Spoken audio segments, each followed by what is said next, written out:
नमस्कार मित्रों, स्वागत करता हूं आपका हमारे जेवी एंड सीआईबी मेड सिंपल के इस चैनल में। दोस्तों, ये हमारा एएफएम का यूनिट नंबर 5 का एमसीक्यू सेशन है और टॉपिक का नाम है trial balance rectification of error. तो आइए दोस्तों, इस पार्टिकुलर लेक्चर को डिस्कस करते हैं, एक एक क्वेश्चन को डिस्कस करेंगे।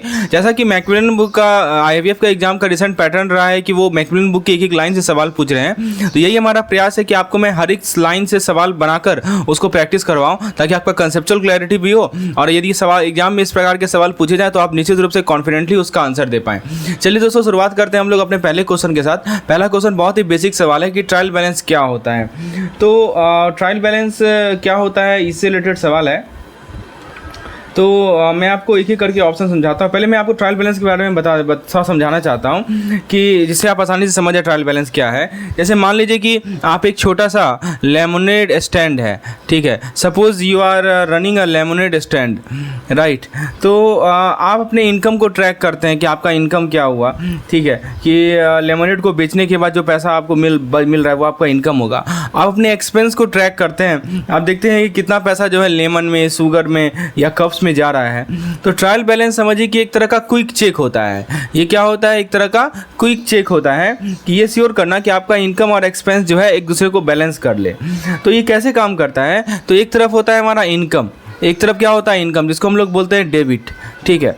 तो ये एक तरफ समझिए कि जो पैसा जो है आपके लेमोनेड स्टैंड में कैश रजिस्टर में आ रहा है उसको इनकम बोलते हैं। तो अकाउंटिंग के टर्म में इसको डेबिट कहा जाता है। और दूसरा होता है एक्सपेंस। एक्सपेंस मतलब कि जो पैसा आप सप्लाईज पे खर्च कर रहे हैं, अपने लेमोनेड स्टैंड के लिए जो सप्लाईज आ रहा है उस पर जो पैसा आप खर्च कर रहे हैं वो आपका एक्सपेंस हो गया। अकाउंटिंग के टर्म्स में इसको क्या बोलते हैं हम लोग, इसको बोलते हैं हम लोग क्रेडिट्स, ठीक है। तो ट्रायल बैलेंस आपके सारे इनकम, आपके सारे एक्सपेंस अकाउंट को लिस्ट करेगा और टोटल डेबिट और टोटल क्रेडिट अमाउंट को शो करेगा। आइडियली जो टोटल डेबिट है वो टोटल क्रेडिट के बराबर होगा। इससे क्या होता है कि आप अपने बुक कीपिंग में एरर को कैच कर सकते हैं, ठीक है। जैसे मान लीजिए एक्सीडेंटली आपने एक्सपेंस को 2 बार लिख दिया तो मैच नहीं करेगा, आपका मैच नहीं कर रहा है तो कहीं तो एरर है। तो यही फायदा होता है इसका। तो दोस्तों, सिंपल भाषा में बात करें तो ट्रायल बैलेंस के बारे में 2 बात समझ लीजिए। पहला काम क्या करता है, इट लिस्ट ऑल अकाउंट, जितने भी अकाउंट है उसका यहाँ पे लिस्ट आपको मिल जाएगा। दूसरा काम क्या करेगा कि ये टोटल डेबिट और टोटल क्रेडिट शो करेगा। टोटल डेबिट कितना है और टोटल क्रेडिट कितना है उसे शो करेगा। और तीसरा पॉइंट ये क्या करेगा कि आपका बुक को बैलेंस करेगा, ठीक है। बुक इज बैलेंस्ड, ये इंश्योर करेगा कि जो आपका बुक है ना वो बैलेंस हो, टोटल डेबिट टोटल क्रेडिट के बराबर हो। तो यही चीज़ है। तो दोस्तों, आप जरा ऑप्शन को देखते हैं। मैंने बेसिक चीज़ तो समझा दिया आपको। ऑप्शन ए का रहा है detail account statement, summary of transaction, list और एब्स्ट्रैक्ट ऑफ बैलेंस और total debit total credit of the account in the ledger. और लास्ट ऑप्शन को देखते हैं। लास्ट ऑप्शन कह रहा है कि financial report for tax purpose. सही जवाब क्या है इसका, ऑप्शन नंबर सी। एक लिस्ट होता है, एब्स्ट्रैक्ट होता है बैलेंस का, टोटल डेबिट का, टोटल क्रेडिट का अकाउंट लेजर में। समझ में आ गया। चलिए अब हम लोग बात करते हैं कि ट्रायल बैलेंस का क्या पर्पज़ है। ट्रायल बैलेंस तो हमने समझ लिया, अब ट्रायल बैलेंस का क्या पर्पज़ है। देखिए दोस्तों, इसको मैं आपको एग्जांपल लेके समझाता हूँ। पहले ऑप्शन आप देख लीजिए। To record detail transaction, to determine the equality of posted debit and credit, to establish a basic summary for tax purpose. देखिए दोस्तों, जैसे मान लीजिए कि आप अपने लेमोनेड स्टैंड पे मनी को जगल कर रहे हैं। Imagine you are juggling money at your lemonade stand. तो आप क्या करते हैं कि कुछ कॉइन्स है आपके पास जिसको आप टॉस करते हैं हवा में, ठीक है, ताकि आपका सेल्स को रिप्रेजेंट करे। ये क्या रिप्रेजेंट करेगा, सेल्स को रिप्रेजेंट करेगा। और आप जो है कुछ कॉइन को कैच करते हैं, you are catching some coin, ठीक है। तो ये आपके एक्सपेंस को रिप्रेजेंट करेगा। तो कॉइन के साथ ही आप खेल रहे हैं। कुछ कॉइन को आप टॉस कर रहे हैं, तो टॉस कर रहे हैं तो सेल्स हुआ, और कुछ को आप कैच कर रहे हैं तो ये आपका क्या हो गया, एक्सपेंस हो गया। तो ट्रायल बैलेंस का मतलब ये चेक करना होता है कि आपने जितना कॉइन टॉस किया था उतना ही कॉइन आपने कैच किया या नहीं किया। तो दोस्तों, डेबिट का मतलब क्या होता है कि जितना कॉइन आपने ऊपर उछाला, ठीक है, या इनकम या पैसा जो आ रहा है, यही होता है डेबिट। और क्रेडिट का मतलब क्या होता है, जो कॉइन आपने कैच किया। तो ट्रायल बैलेंस आपको हेल्प करता है देखने में कि जो टोटल नंबर ऑफ कॉइन जो आपने टॉस किया, यानी टोटल जो आपका डेबिट है वो क्रेडिट के बराबर है या नहीं है। यदि ये मैच नहीं करेगा, if they do not match, तो उस केस में क्या होगा, कहीं तो मिस्टेक है, there is a mistake, right. तो ट्रायल बैलेंस आपको एग्जैक्टली नहीं बताता कि कहाँ मिस्टेक है। इसके थ्रू आप आइडेंटिफाई कर सकते हैं कि कुछ तो गड़बड़ है। तो फिर आप वापस जाएंगे और अपने रिकॉर्ड को चेक करेंगे ताकि जो मिसिंग कॉइन है उसको रिकॉर्ड करेंगे। तो दोस्तों ट्रायल बैलेंस के बारे में मैंने आपको क्या बताया कि ट्रायल बैलेंस एक तरह का क्विक चेक होता है। किस चीज़ का क्विक चेक होता है कि जहाँ पे आप ये श्योर करते हैं कि आप सारे के सारे इनकम को रिकॉर्ड कर लें। All income should be recorded, all expense should be recorded, right. और फिर तीसरा पॉइंट क्या है कि जो टोटल आपका डेबिट है, इनकम को डेबिट भी बोला जाता है और एक्सपेंस को क्रेडिट भी बोला जाता है, टोटल आपका डेबिट है और टोटल क्रेडिट है वो क्या हो, बराबर हो। तो आप जरा ऑप्शन देखते हैं, to record detail transaction. Option भी करा है to determine the equality of posted debit and credit, to establish the basic 74, ये तो नहीं होगा, ये भी नहीं होगा, ये भी नहीं होगा। ऑप्शन नंबर बी हमारा सही जवाब है। तो ट्रायल बैलेंस का पर्पज़ यही है कि हमारा जो टोटल पोस्टेड डेबिट है, टोटल पोस्टेड क्रेडिट है, इसके इक्वालिटी को डिटरमाइन करना। चलिए अगला सवाल देखते हैं। अगला सवाल है कि when is a trial balance usually prepared, कब ट्रायल बैलेंस को प्रिपेयर किया जाता है। तो ट्रायल बैलेंस का मतलब ऐसा समझिए कि आप अपने पिगी बैंक को चेक कर रहे हैं, ठीक है। तो आप क्या करते हैं कि एक साल के अंत में जो है ना पूरा काउंट करते हैं, ठीक है, मतलब जैसे आप बुक क्लोजिंग करते हैं उस प्रकार से। लेकिन आपको हो सकता है कि मोस्ट ऑफन इसे चेक करना पड़े, जैसे मंथली या क्वार्टरली, ताकि ये श्योर कर सकें कि सभी सही चीज़ें से ऐड हो रही हैं। तो देखिए इसमें क्या है लिखा है, एंड ऑफ द ईयर लिखा है ना, मतलब कि आप जो है साल के अंत में जो है आप देख रहे हैं कि बुक बैलेंस होना चाहिए। और पीरियडिकली भी यहाँ देखिए लिखा हुआ है, ठीक है। तो पीरियडिकली का मतलब कि ऑप्शनल है, जैसे कि आप अपने पिगी बैंक को ज़्यादा बार चेक करेंगे तो बिजनेस जो है प्रिपेयर करेगी ट्रायल बैलेंस को मंथली बेसिस पे, क्वार्टरली बेसिस पे या हाफ ईयरली बेसिस पे। इससे क्या होगा कि जो एरर होगा ना उसको आप अर्ली कैच कर सकेंगे और अपने बुक को अच्छे शेप में रख सकेंगे। तो इसलिए याद रखिएगा कि ट्रायल बैलेंस का जो प्रिपरेशन होता है वो कैसे किया जाता है, वो या तो रेगुलरली किया जाएगा, either it is done regularly.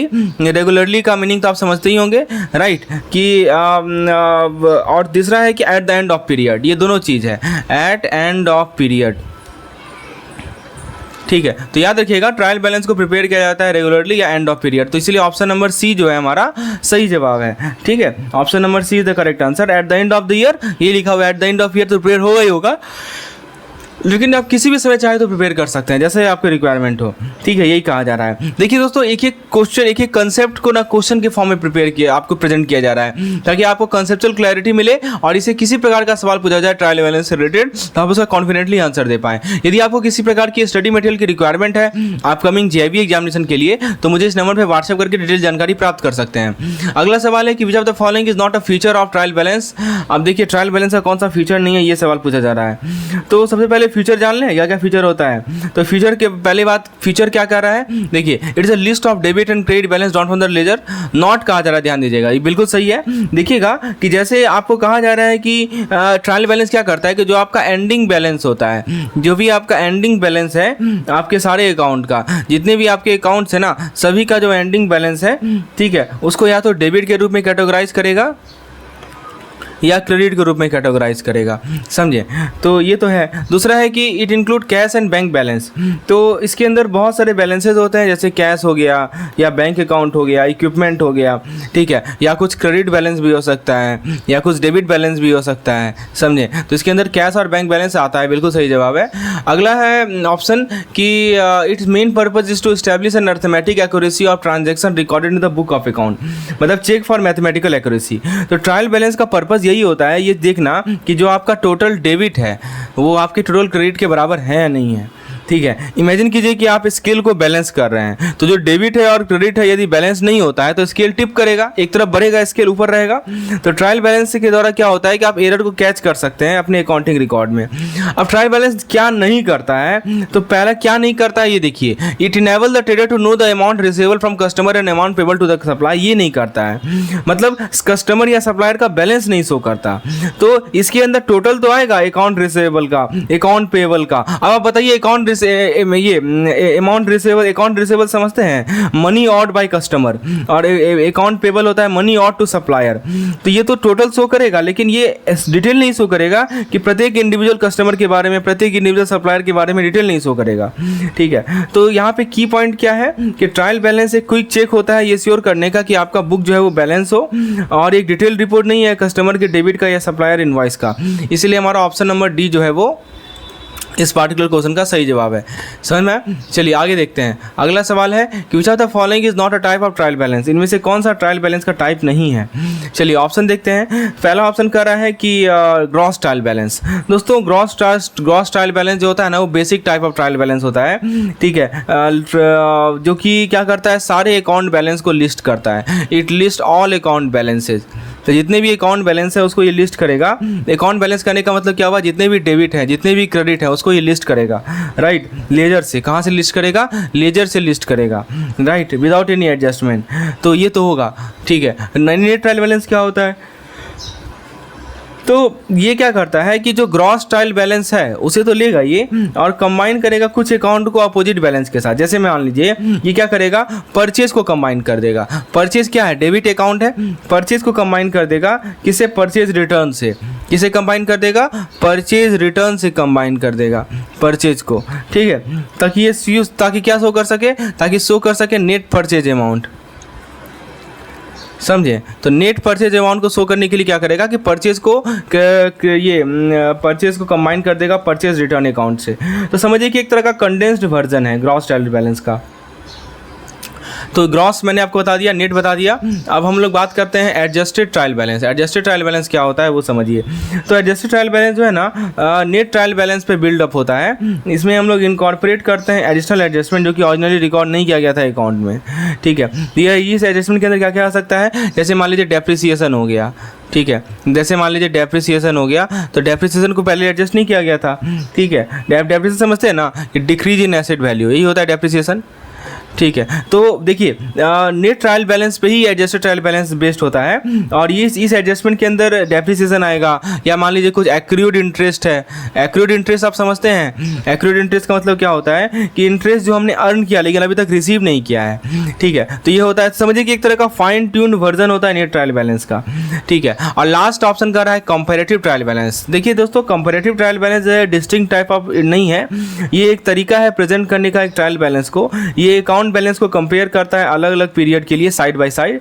ये कंपैरेटिव ट्रायल बैलेंस अलाउ करता है आपको देखने के लिए कि आपका फाइनेंस कितना बदला है ओवर द टाइम। तो इसीलिए दोस्तों ये हमारा कोई एक्स्ट्रा वर्जन नहीं है, तो ऑप्शन डी इसका सही जवाब है।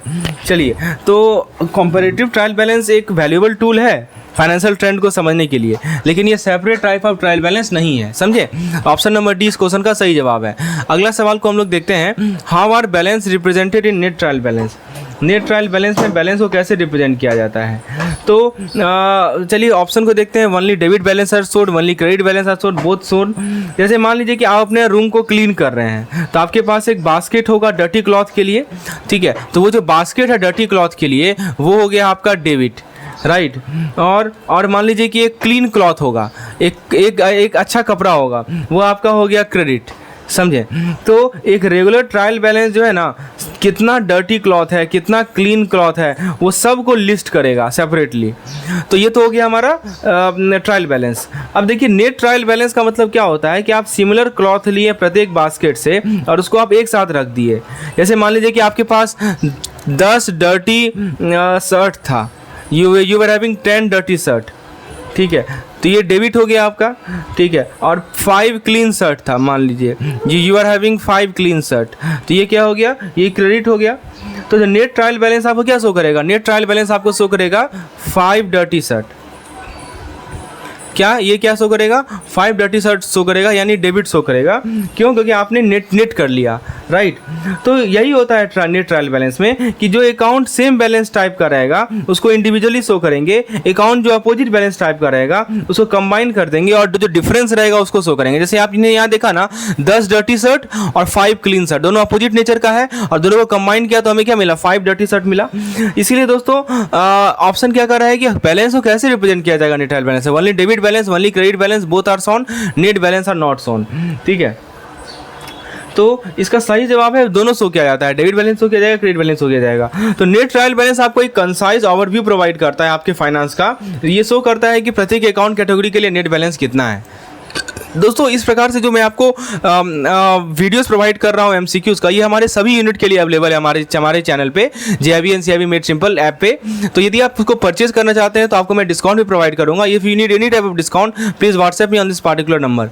चलिए अगला सवाल है, if the dash total of the account is more it will show dash balance. देखिए यहाँ पे fill in the blanks type question है। तो ऑप्शन को जरा देखा जाए, ऑप्शन पर है कि क्रेडिट, दूसरा कर रहा है डेबिट, दूसरा कर रहा है debit credit, debit debit credit credit. बहुत बढ़िया सवाल है। तो आप इसको ऐसे समझिए, इसको मैं एग्जांपल लेके समझाता हूँ। मैं यहाँ पे पहले क्वेश्चन आपको शो कर दूँ। ये देखिए क्वेश्चन है, तो आप समझिए कि जो आपका अकाउंट बैलेंस है, इसको समझिए कि C100 है। क्या है ये? C100 है, ठीक है। तो डेबिट ये C100 है, तो डेबिट का मतलब क्या होगा कि आप लेफ्ट साइड में जो है आपके C100 के लेफ्ट साइड में आप वेट डाल रहे हैं। You are putting weight on the left side of the C100, ठीक है। और क्रेडिट का मतलब क्या होता है कि आप वेट को राइट साइड में डाल रहे हैं। You are putting the weight on the right side of the C100।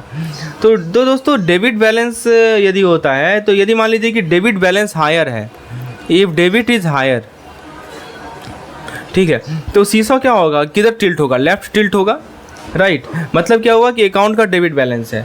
तो ये अप्लाई होता है किसके लिए? एसेट और एक्सपेंस अकाउंट के लिए, ठीक है। यदि क्रेडिट बैलेंस होगा, इसका मतलब क्या होगा कि जो C100 है वो राइट टिल्ट होगा, इसका मतलब कि अकाउंट का क्रेडिट बैलेंस है। और ये किसके लिए अप्लाई होता है? लायबिलिटी के लिए, लायबिलिटी के लिए अप्लाई होगा और इक्विटी अकाउंट के लिए अप्लाई होगा। मैं फिर से रिपीट कर दूं, डेबिट बैलेंस का मतलब कि जो C100 है वो लेफ्ट टिल्टेड है, और लेफ्ट टिल्टेड होने का मतलब कि इसका डेबिट बैलेंस है, और ये एसेट और एक्सपेंस अकाउंट के लिए आपका अप्लाई करेगा। और क्रेडिट बैलेंस का मतलब कि C100 जो है राइट टिल्टेड है, और ये किसके लिए अप्लाई होगा? लायबिलिटी और इक्विटी अकाउंट के लिए। समझ में आया? ठीक है। तो आपको मैं एक टेबल प्रोवाइड कर देता हूँ चीज़ों को समराइज करने के लिए, ताकि आप हमेशा के लिए चीज़ों को याद रखें। यही पे मैं टेबल बना देता हूँ। देखिए सबसे पहले मैं आपको अकाउंट का टाइप बता देता हूँ, अकाउंट का टाइप बता देता हूँ, ठीक है। यहाँ पे डेबिट हायर लिख देता हूँ, और यहाँ पे लिख देता हूँ क्रेडिट हायर, ठीक है। तो मान लीजिए कि हमारा अकाउंट जो है एसेट का है, एसेट अकाउंट टाइप है, तो डेबिट हायर है, मतलब कि डेबिट बैलेंस होगा, ठीक है। यदि हमारा मान लीजिए कि लायबिलिटी है, तो लायबिलिटी में डेबिट हायर है तो क्रेडिट बैलेंस होगा, समझे। फिर दूसरा है एक्सपेंस, एक्सपेंस में डेबिट हायर है तो डेबिट बैलेंस होगा। और लास्ट है हमारा रेवेन्यू, तो रेवेन्यू में हमारा यदि डेबिट हायर है तो क्रेडिट बैलेंस होगा, समझे। आप जरा क्वेश्चन पे आ जाइए, इतना पॉइंट मैंने आपको समझाया। अब जरा क्वेश्चन पे आ जाइए। क्वेश्चन में क्या कर रहा है? If the dash side of total account is more it will show dash balance.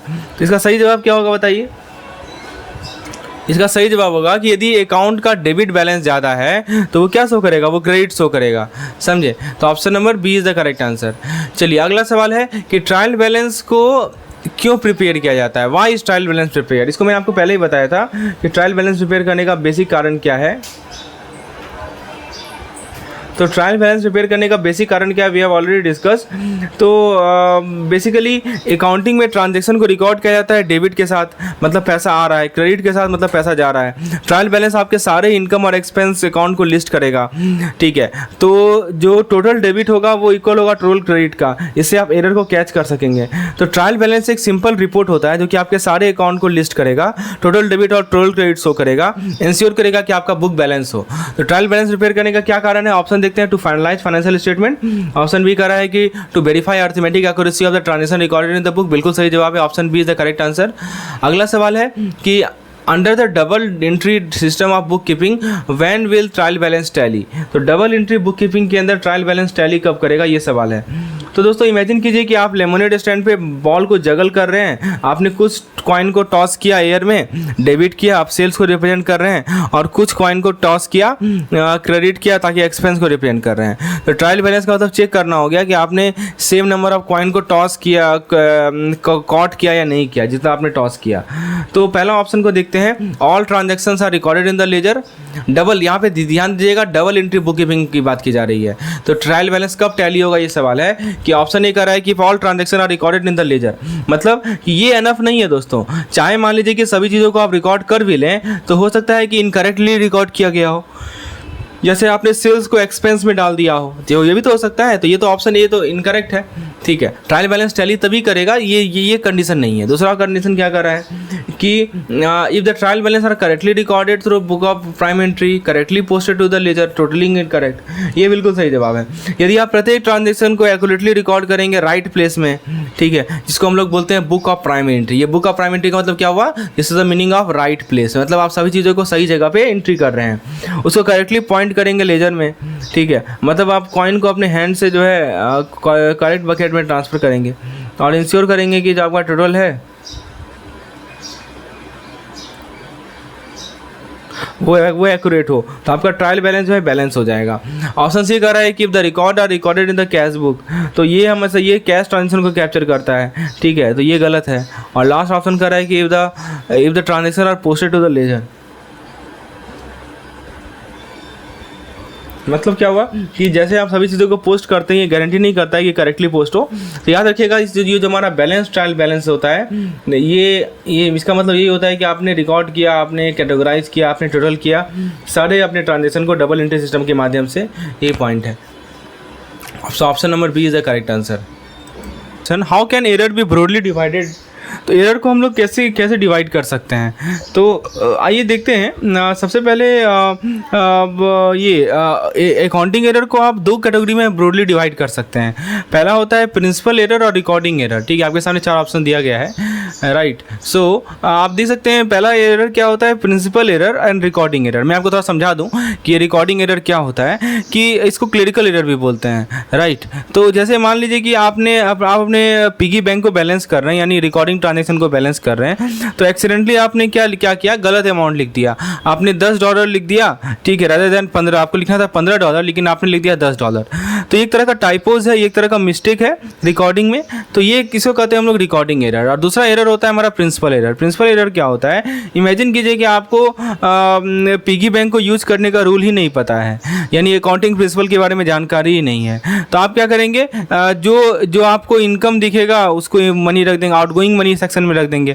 तो ये एरर होता है कि आप करेक्ट अकाउंटिंग रूल को अप्लाई नहीं कर रहे हैं, इसको बोलते हैं हम लोग प्रिंसिपल एरर, ठीक है। तो जैसे रिकॉर्डिंग एरर का मैंने आपको एग्जांपल बताया ना कि आपको $100 का पेमेंट करना था, ठीक है, आपने उसको $110 कर दिया, तो ये रिकॉर्डिंग एरर हो गया। और प्रिंसिपल एरर का क्या हो गया, आप मान लीजिए कि कोई लोन रीपेमेंट है, ठीक है, तो लोन रीपेमेंट को आपने क्या किया, आपने एक्सपेंस के रूप में क्लासिफाई कर दिया, लेकिन आपको किस रूप में करना था, आपको लायबिलिटी रिडक्शन के रूप में करना था, राइट। तो दोस्तों दोनों तरह के एरर, चाहे वो हमारे रिकॉर्डिंग एरर हो या प्रिंसिपल एरर हो, इससे आपका ट्रायल बैलेंस जो है टैली तो नहीं करेगा, इनका अलग रूट कॉजेज है। रिकॉर्डिंग एरर मिस्टेक होता है डाटा को कैप्चर करने में, और प्रिंसिपल एरर मिसअंडरस्टैंडिंग होता है। क्वेश्चन, इनमें से कौन सा क्लरिकल एरर का क्लासिफिकेशन नहीं है, ध्यान दीजिएगा, नहीं पूछा जा रहा है। Which of the following is not a classification of clerical error. तो पहला ऑप्शन कर रहा है एरर ऑफ ओमिशन। इसका क्या मतलब होता है कि जैसे मान लीजिए कि आप अपने अर्निंग को नोट कर रहे हैं, आपका बिजनेस है और आप अपने अर्निंग को नोट कर रहे हैं, लेकिन आपने क्या किया कि आपने सेल किया था उसको लिखा ही नहीं, ठीक है, you forget to write down the sale you made. तो यही होता है ओमिशन, आप ओमिट कर गए ना, ठीक है, you omitted, so this is called error of omission. दूसरा होता है error of commission. Error of commission क्या होता है ये समझिए। आपने क्या किया कि किसी एक्सपेंस को, कोई खर्चा था आपका, उसको आपने 2 बार लिख दिया, you have accidentally record an expense twice. जैसे मान लीजिए कि आपका लेमनेड स्टैंड है, तो जो लेमन का कॉस्ट है उसको आपने 2 बार लिख दिया, राइट। तो यही होता है हमारा मतलब समझिए कि आपने या तो रॉन्ग प्लेस में लिख दिया या रॉन्ग अमाउंट लिख दिया, तो ये होता है हमारा एरर ऑफ कमीशन। तो ओमिशन मैंने बताया, आप किसी से लिखना भूल गए, जैसे आपने अर्निंग किया, ठीक है, लेकिन आपने सेल्स लिखना भूल गया, अर्निंग में सेल्स नहीं लिखे, यानी तो जैसे आपने किसी एक्सपेंस को दोबारा लिख दिया, तो ये हो गया एरर ऑफ कमीशन, ठीक है। उसके बाद तीसरा एरर होता है हमारा कॉम्पेंसेटिंग एरर। कॉम्पेंसेटिंग एरर क्या होता है कि 2 मिस्टेक हो रहा है, जो कि हो रहा है एक दूसरे को ऑफसेट करने के लिए, यानी कैंसिल करने के लिए, ठीक है। तो लेकिन दोस्तों एक ट्रायल बैलेंस को बैलेंस नहीं करता है, ठीक है। जैसे मान लीजिए कि आपने अपने सेल्स को अंडर स्टेट कर दिया $5 से, ठीक है, और अपने एक्सपेंस को ओवर स्टेट कर दिया $5 से, तो जो टोटल तो करेक्ट दिखेगा लेकिन जो अंडरलाइंग डिटेल है वो रॉन्ग होगा, समझे। तो ये होता है हमारा कॉम्पेंसेटिंग एरर। और जो हमारा एरर ऑफ प्रिंसिपल होता है ना, ये हमारा क्लरिकल एरर नहीं होता है। ये तब होता है जब आप अकाउंटिंग के रूल को ही गलत समझ लें। जैसे मान लीजिए कि आपने लेमोनेड स्टैंड का जो वैल्यू है उसको आपने एक्सपेंस के रूप में रिकॉर्ड कर दिया, तो आपसे सवाल क्या पूछा गया था कि कौन सा क्लरिकल एरर नहीं है। तो देखिए पहला तीसरा ऑप्शन क्लरिकल एरर है, error of omission, error of commission और कॉम्पेंसेटिंग एरर। लेकिन ये जो एरर ऑफ प्रिंसिपल है ये हमारा क्लरिकल एरर नहीं आता है, राइट। तो क्लरिकल एरर में क्या मतलब होता है कि मिस्टेक हो जाता है रिकॉर्ड करने में। तो लेकिन एरर ऑफ प्रिंसिपल क्या होता है कि आप बेसिक प्रिंसिपल को समझने में ही भूल कर देते हैं, समझे। तो इसीलिए दोस्तों ऑप्शन नंबर डी इसका क्या है, सही जवाब है। अगला सवाल है कि what is true about error of omission, error of omission के बारे में क्या सही है। तो सेम एग्जांपल लीजिए लेमोनेड स्टैंड का, ठीक है। आप जो है अपने लेमोनेड स्टैंड का इनकम को लिख रहे हैं। Suppose you are writing down the income of your lemonade stand in a notebook. आप अपने नोटबुक में लेमोनेड स्टैंड से जो भी इनकम हो रहे हैं उसको आप नोट कर रहे हैं, मान लीजिए, ठीक है। तो एरर ऑफ ओमिशन कब होगा, एरर ऑफ ओमिशन तब होगा जब आप जो है जो सेल आपने किया था उसको लिखना आप भूल जाएं, ठीक है। या तो पूरा का पूरा लिखना भूल जाए या सेल अमाउंट का एक पार्ट ही आप रिकॉर्ड करें, you have recorded only a part.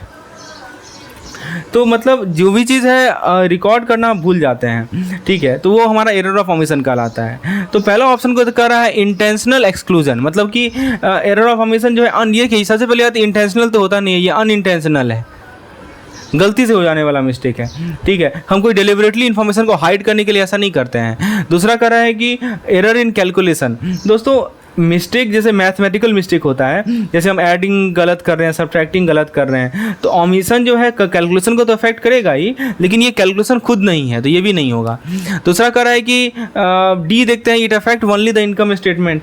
तो दोस्तों एरर ऑफ ओमिशन जो है ना बहुत सारे फाइनेंशियल स्टेटमेंट को इम्पैक्ट कर सकता है, राइट। तो जैसे कि बैलेंस शीट हो गया, जैसे हमारा बैलेंस शीट हो गया, ठीक है। उसके अलावा हमारा कैश फ्लो स्टेटमेंट हो गया, इन सभी को ये अफेक्ट कर सकता है एरर ऑफ ओमिशन, ठीक है। तो इनकम स्टेटमेंट, बैलेंस शीट केवल इनकम स्टेटमेंट को ही अफेक्ट करेगा ऐसा नहीं, ये भी गलत है। ऑप्शन सी इसका सही जवाब है, it occur when a transaction is completely और partially omitted to be recorded in the book of account, ठीक है। तो एरर ऑफ ओमिशन का मतलब यही होता है कि हम जो है ट्रांजैक्शन को रिकॉर्ड करना भूल गए, या तो फुल्ली या पार्शियली। ये एक अनइंटेंशनल मिस्टेक होता है, कोई डेलिबरेट एक्ट नहीं होता है। तो ऑप्शन नंबर सी हमारा क्या है, सही जवाब है। अगला सवाल देखते हैं कि which type of error is present when goods are purchase on credit from Mr A and this transaction is not recorded in the purchase journal. बहुत अच्छा सवाल है। तो चलिए ऑप्शन को देखते हैं। पहला ऑप्शन कर रहा है error of commission. Error of commission का क्या मतलब हुआ कि आप जब किसी चीज़ को इनकरेक्टली रिकॉर्ड करते हैं, रिकॉर्ड इनकरेक्टली, आप किसी चीज़ को इनकरेक्टली रिकॉर्ड कर रहे हैं, जैसे मान लीजिए कि आपने रॉन्ग अमाउंट लिख दिया या परचेज को 2 बार कर दिया, तो ये होता है हमारा error of commission. Error of principle क्या होता है, जब आप अकाउंटिंग रूल को गलत समझ लेते हैं, जैसे आपने परचेज को रिकॉर्ड कर दिया एक्सपेंस के रूप में, ना कि अकाउंट पेबल में। एरर ऑफ कंप्लीट ओमिशन क्या होता है कि अब अच्छा पहले पार्शियल ओमिशन की बात करते हैं। पार्शियल ओमिशन क्या होता है कि आपने रिकॉर्ड किया परचेज को पार्शियली, जैसे केवल क्वांटिटी ऑफ लेमन लिखा लेकिन प्राइस लिखना भूल गए, समझे। तो क्वेश्चन क्या था, जरा क्वेश्चन देखिए आप। सवाल ये था कि इनमें से कौन सा एरर होगा जब गुड्स को परचेज किया गया ए से उधार पे और ट्रांजैक्शन को परचेज जर्नल में हमने नहीं लिखा। तो ये होगा हमारा एरर ऑफ कंप्लीट ओमिशन, ठीक है। क्यों? क्योंकि एरर ऑफ ओमिशन का मतलब यही होता है। The correct answer is option number C. अगला सवाल है कि किस तरह का एरर होगा जब गुड्स को हमने ए से उधार पे लिया और एंट्री को हमने परचेज जर्नल में रिकॉर्ड किया, लेकिन क्या हुआ, but it remain to be posted to the supplier Mr A account, ठीक है। तो इस केस में क्या होगा, तो ये बहुत अच्छा सवाल है। तो देखिए दोस्तों, पार्शियल ओमिशन का मतलब क्या होता है इसको समझिए। मैं पार्शियल ओमिशन का मतलब समझाता हूँ। पार्शियल ओमिशन का मतलब ये होता है, जैसे मान लीजिए मिस्टर ए है, तो मिस्टर ए से आपने क्या किया, लेमन खरीदा क्रेडिट पे, ठीक है। मिस्टर ए से आपने लेमन खरीदा क्रेडिट पे, उधार पे, अपने लेमोनेड स्टैंड के लिए, ठीक है। आपका लेमोनेड स्टैंड है और मिस्टर ए से आपने क्या खरीदा, लेमन खरीदा। तो पार्शियल ओमिशन का मतलब क्या होगा कि आप क्या करते हैं कि परचेज को अपने परचेज जर्नल में लिखा, ठीक है। आपने परचेज को कहाँ लिखा, परचेज जर्नल में लिखा, ठीक है। जैसे नोटबुक होता है परचेज को रिकॉर्ड करने का, वैसे ही अपना परचेज जर्नल होता है, वहाँ पे अपने परचेज तो लिख दिया, लेकिन मिस्टर ए के अकाउंट को अपडेट नहीं किए आप। मिस्टर ए का जो अकाउंट था आपके लेजर में, ठीक है, कि उसको आपने अपडेट नहीं किया, आपने ये नहीं लिखा कि आपने जिससे उधार लिया था वो कौन है। तो यही हमारा एक मिसिंग स्टेप होता है कंप्लीट ट्रांजेक्शन को रिकॉर्ड करने में, समझे। तो यही एरर होता है हमारा, एरर ऑफ पार्शियल ओमिशन। मैं फिर से रिपीट कर दूं, मिस्टर ए से आपने लेमन उधार लिया अपने लेमनेड स्टैंड के लिए, तो आपने अपने अकाउंट में, ठीक है, परचेज जनरल में लिख दिया कि परचेज के बारे में, लेकिन मिस्टर ए का जो अकाउंट है आपके लेजर में उसको आपने अपडेट नहीं किया। तो ये होता है एरर ऑफ पार्शियल ओमिशन, ठीक है। और एक होता है एरर ऑफ कंप्लीट ओमिशन, जैसे पिछला वाला जो केस था वो था कंप्लीट ओमिशन का। यहाँ पे आपने ट्रांजेक्शन को रिकॉर्ड ही नहीं किया परचेज जनरल में, तो ये तो कंप्लीट ओमिशन हो गया। लेकिन यहाँ पे क्या कर रहा है कि आपने रिकॉर्ड किया परचेज जनरल में, लेकिन आपने सप्लायर का अपने ये लेजर में पोस्टिंग नहीं किया, ठीक है। तो ये हमारा होता है एरर ऑफ पार्शियल ओमिशन।